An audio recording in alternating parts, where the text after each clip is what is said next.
We're in the desert north of Las Vegas with adventure photographer Michael Clark and the SanDisk Extreme Portable SSD. Michael makes a living capturing images in the toughest of conditions, relying on the toughest gear. Join us to see how Michael integrates the SanDisk Extreme SSD drive into his workflow in this harsh desert environment.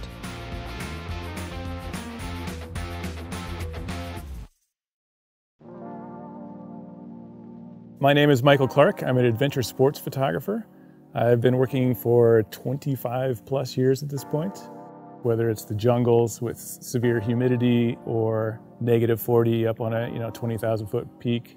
Yeah, difficult environments for us personally and for the gear as well. I've been climbing for 30 years, so I was a climber before I started as a professional photographer. This is my sport, this is my world. Photographing climbing is difficult because it's all about the body positioning, and just one little movement can make or break the picture.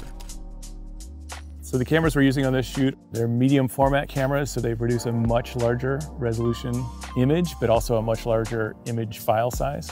On average, 200 megabytes per raw image, and then once you open them, you're at like 2 gigabytes per image. On this shoot, we're using the SanDisk Extreme SSD. They're super compact, impact resistant, they're durable, they're waterproof. Pretty much in any situation, this thing's gonna work. The SanDisk Extreme Portable SSD is a high-speed, portable, solid-state drive, designed for use by photographers and filmmakers.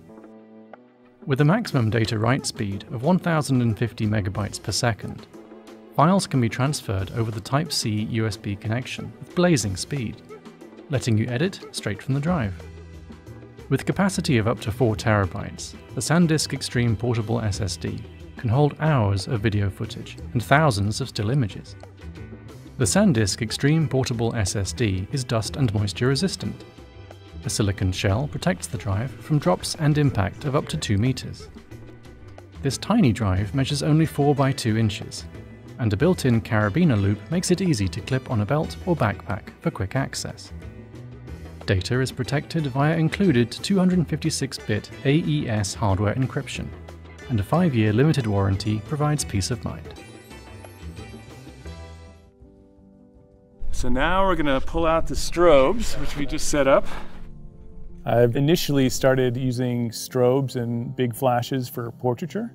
After refining and honing my techniques, in the studio, I started using that same technique to light up climbers on a cliff or surfers on a wave from really far away. But it definitely creates images that look unlike anything else that's been produced to this point. Oh yeah, woohoo!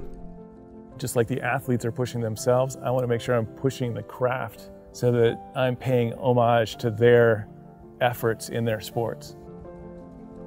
Okay, we're done, I think. Right after the shoot's done, you really want to get the images off the cards. A fast drive that you can work directly off of is essential. They're so small that, I usually take 2 or 3 of these with me. All my gear has to be dependable, especially with sports like climbing. I don't take a backup camera because you're carrying ropes and hardware and clothing and water, food, drives, computers. Everything in the chain has to work. It's been great to come back to a place that I really enjoy and that I've climbed at a lot. And also with COVID, it's been like a year since I've really done that many assignments. So it's really exciting to get back out here and start shooting again.